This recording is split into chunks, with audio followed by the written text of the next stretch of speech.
Arman Tsarukyan is scheduled to fight Dan Hooker at UFC Qatar, and with Arman being a big favorite, a lot of people think he's just gonna run through Hooker.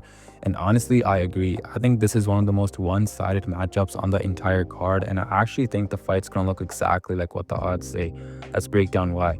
Dan Hooker's path to victory is to keep this fight standing and to try to turn it into a long, rangy kickboxing match. Hooker is tall, he's got a great frame, and his best work has always come at a kicking range.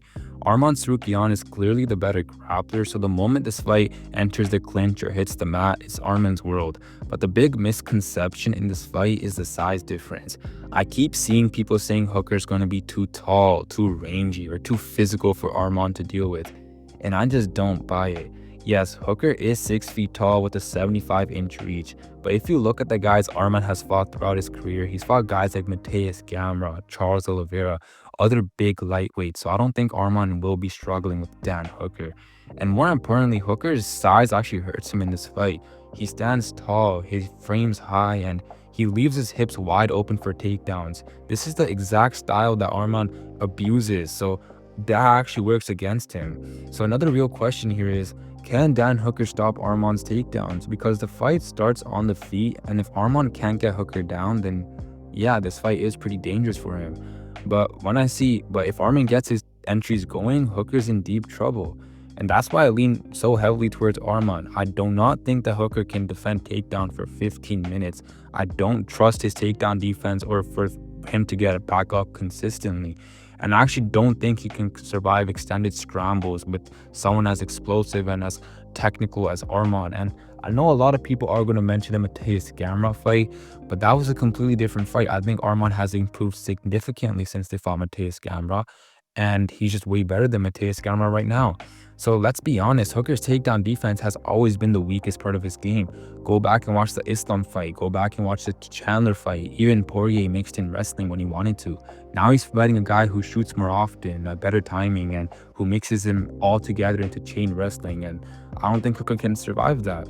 And another thing is that Hooker just gets hits way too often in his stance. He stands with his chin up, hands low, and he relies too much on distance management. Against someone like Arman, who just blitzes in and just throws combinations to enter, that's a nightmare matchup.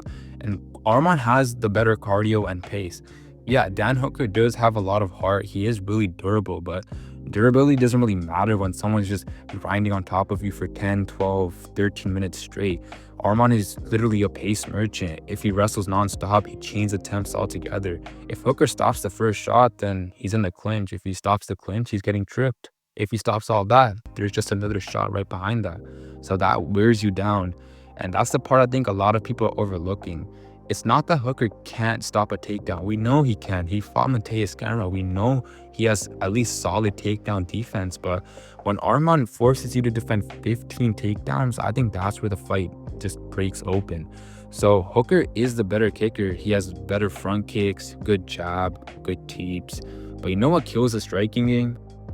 Wrestling. That's literally its kryptonite. Hooker just can't throw naked kicks at Arman, and if he does, he'll be on his back instantly. So all that long range stuff he likes, it's going to be shut down or at least minimized. So Hooker's striking is also massively underrated. I think a lot of people don't realize he's fast, he hits hard, and he throws just enough danger to keep you guessing.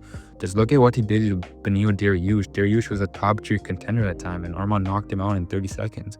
So he disguises strikes with takedowns. He mixes in everything beautifully. So that's how I see this fight going. I see Arman just getting on top of Hooker in the middle of the first round and just completely dominating him to a 30-27 or a 29-28 dominant victory. And I'm saying 29-28 just in case Hooker can maybe survive the first round and a couple of good judges give it to him. But I think Arman Tsarukyan will TKO with him and with punches in round 3, ground and pound.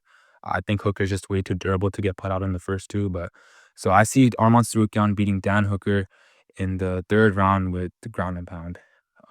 So yeah. So thank you for watching, and I hope you guys have an amazing day.